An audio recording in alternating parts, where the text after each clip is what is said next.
Olá, eu sou Carla. Eu vou falar sobre a energia atômica e a energia térmica. A energia atômica é obtida a partir da fusão do núcleo de um átomo de urânio enriquecido. A divisão desse núcleo em duas partes provoca a liberação de uma grande quantidade de energia. Atualmente nos Estados Unidos, eles estão liderando a produção dessa energia. Porém, tem alguns países que são dependentes dessa energia, como a Suécia, a Finlândia, Bélgica e a França. Na França, cerca de 80% da eletricidade é proveniente da energia atômica. A energia térmica é uma forma de energia que está relacionada com as altas temperaturas e o calor também. É formada pela movimentação das moléculas e partículas de um determinado corpo. Quanto maior for a movimentação dessas partículas, maior será a temperatura e mais intensa também será a energia térmica liberada. A produção de energia elétrica de origem renovável no Brasil é 3 vezes superior a nível mundial. No Brasil, há uma porcentagem de 83% de toda energia renovável. Toda energia produzida é energia renovável. E, a nível mundial, apenas 27% é proveniente de energia renovável. Um evento virtual realizado no Rio de Janeiro para debater questões sobre a produção de energia no Brasil, com a presença de autoridades e do ministro de Inovação, Ciência e Tecnologia, Paulo Avim, avalia que o país já é conhecido como importante fonte de gerador de energia e segurança energética no país, vem sendo referência diferenciada no setor de óleo e gás. O ministro avalia também que o estado do Rio de Janeiro tem um grande potencial para a criação e produção de novos combustíveis e energia limpa que deve ser aproveitada.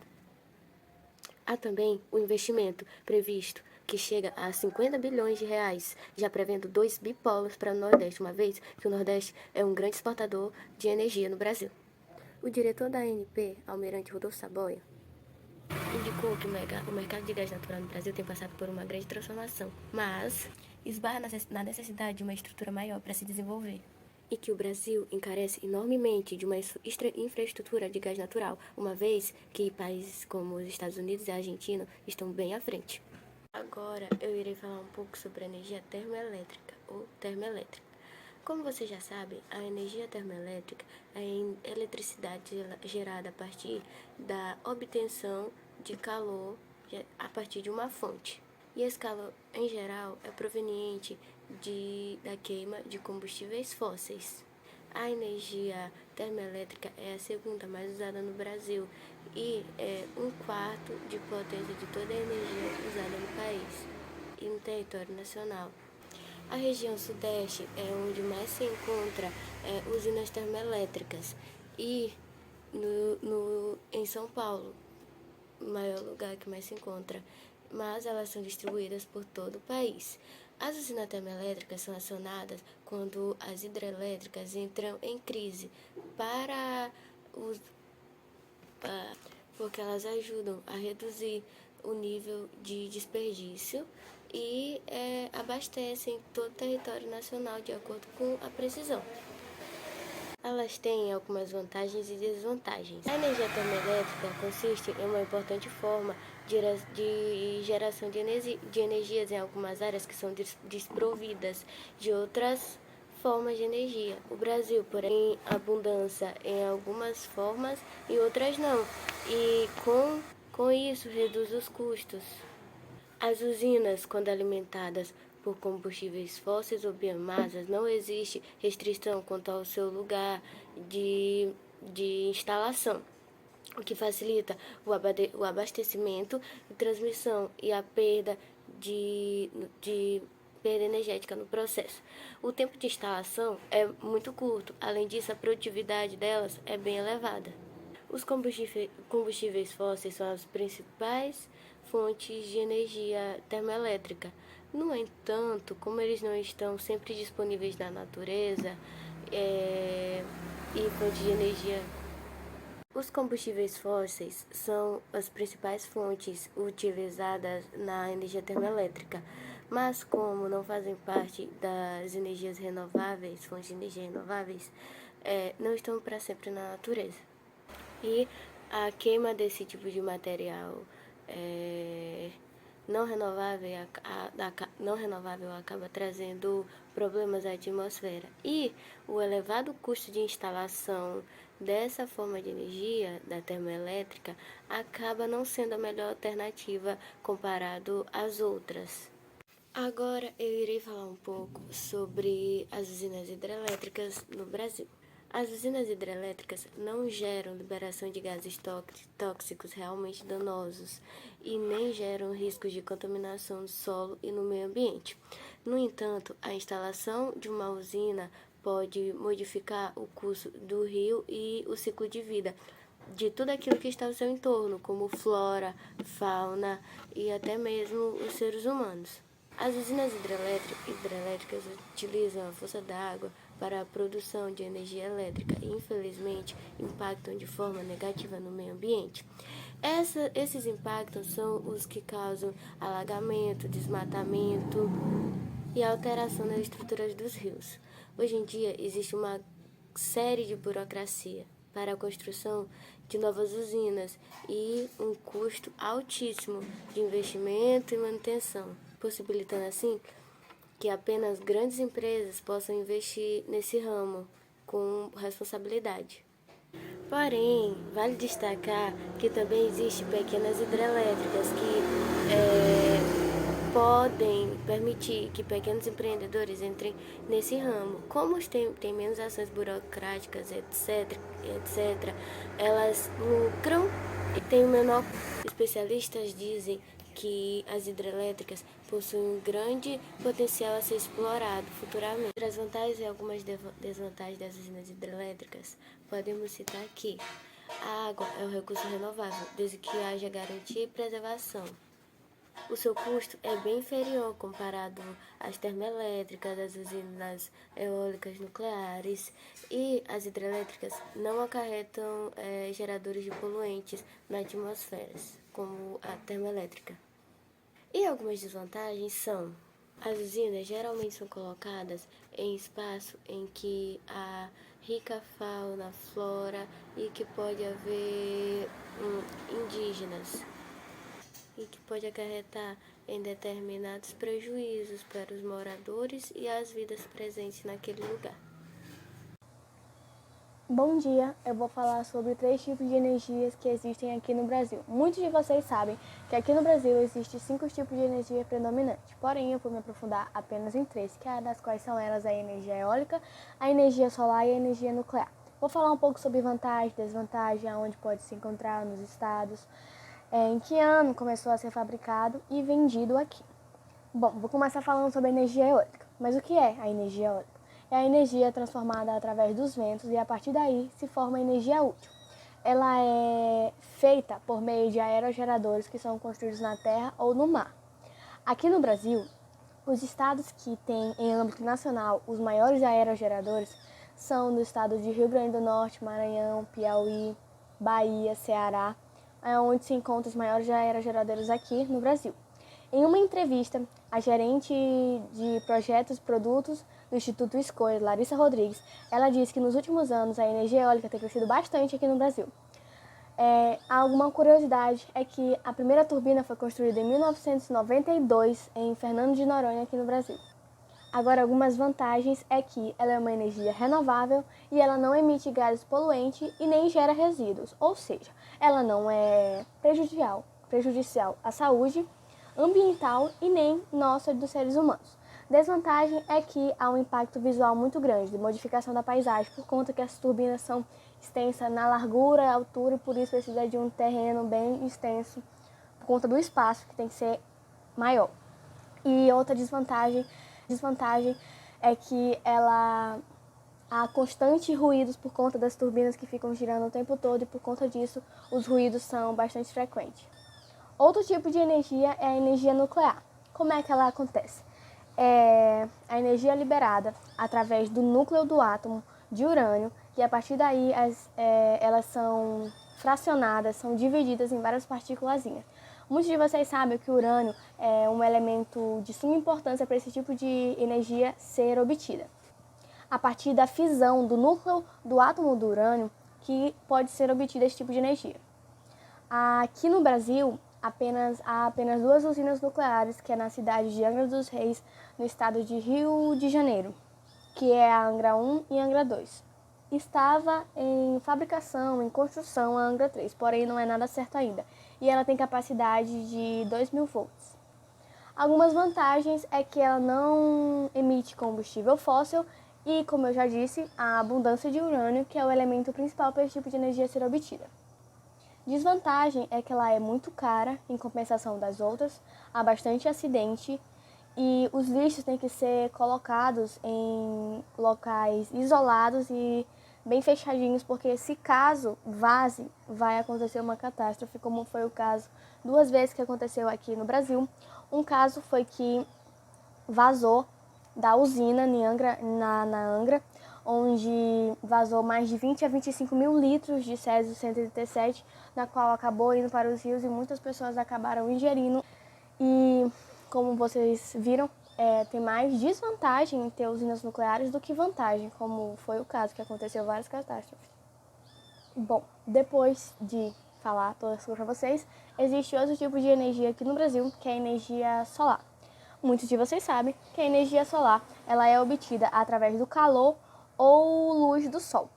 Aqui no Brasil, é a energia que mais se utiliza, se fabrica, se vende, que há vários estados no Brasil que já tem, como é o exemplo de Rio de Janeiro, Mato Grosso, Rio Grande do Sul, São Paulo e entre outros. A primeira que começou a fabricar foi em 2011, há pouco tempo, no estado de Ceará. Lá foi a primeira vez que começou a se fabricar. Bom, algumas vantagens é que ela é uma energia renovável, ela é... Desculpa.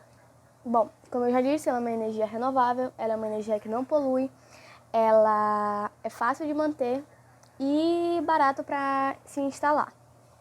E silenciosa também, como não é o caso da energia eólica. Desvantagem é que ela vai te dar energia apenas durante o dia, à noite você terá que ficar sem energia, por conta que, como eu já disse, ela é gerada através do calor e luz do sol. Outra desvantagem é que é um alto custo de tecnologia, mas fica um pouco confuso de dizer que ela é fácil para manter, porém é alto custo de tecnologia. É porque ao colocar ela, é uma tecnologia grande, por conta que é cara. Porém, para manter, como não precisa de bastante manutenção o tempo todo, fica fácil para manter. Muito obrigada. Na qual acabou indo para os rios e muitas pessoas acabaram ingerindo o Césio 137 e com isso muitas delas acabaram morrendo e muitas delas acabaram ficando bastante doentes, como se fosse uma pandemia. Outro caso foi em Goiânia, aqui perto, onde 2 catadores de lixo foram a uma antiga hospital de radiologia, onde encontraram uma máquina de ressonância magnética, onde, como muitos sabem, a máquina de ressonância magnética tem Césio 137.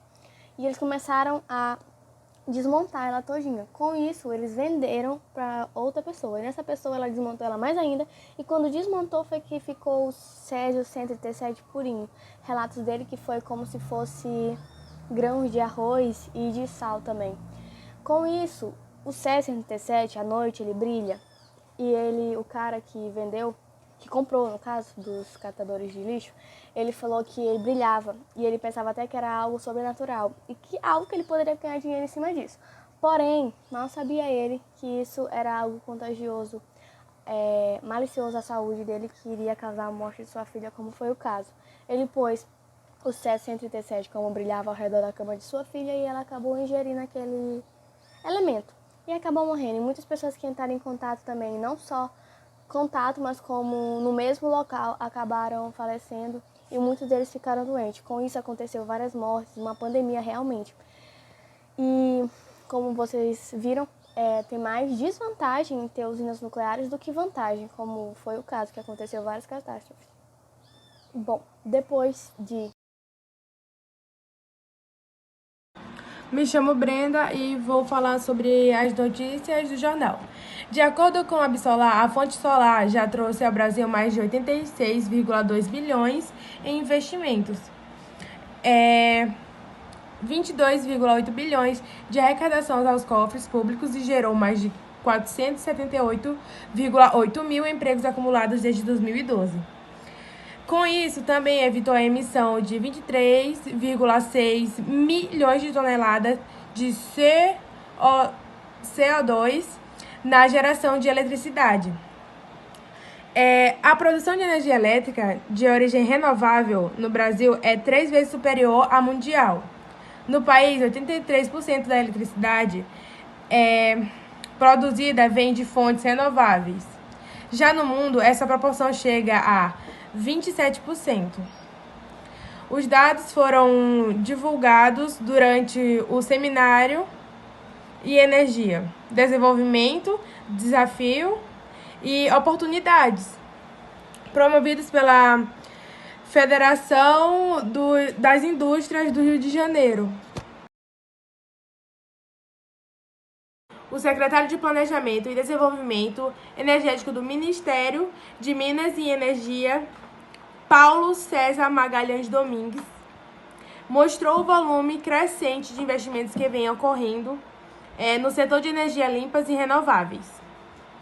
Ele citou que faremos o maior leilão em termos de investimentos, serão mais de 15 bilhões lá na Bolsa de Valores de São Paulo. Ano que vem vamos bater todos os recordes de citações de obras de transmissão. O total previsto vai chegar a 50 bilhões de investimentos, já prevendo 2 bípolos para o Nordeste, para aumentar a produção, já que o Nordeste é um grande exportador de energia. Bem, princesa, e eu vou falar um pouco sobre a energia no Maranhão. Bom, o Maranhão, por sua posição geográfica, constitui-se como um dos estados mais promissores na geração de energia limpa, com baixo impacto no meio ambiente, apresentando grande potencial energético a partir de fontes solar, eólica, biomassa e maremotriz. O Maranhão é autossuficiente em energia, desenvolve as cadeias produtivas e investe cada vez mais em tecnologia e conhecimento. O Maranhão desenvolve projetos de pesquisa sobre energia de biomassa. Como exemplo, a geração de energia de biomassa pela implementação de papéis e celulose, de 354 MW, no município de Imperatriz, sendo uma fonte renovável que compõe a matrix energética do estado, com aproveitamento do potencial existente e com baixos impactos ambientais.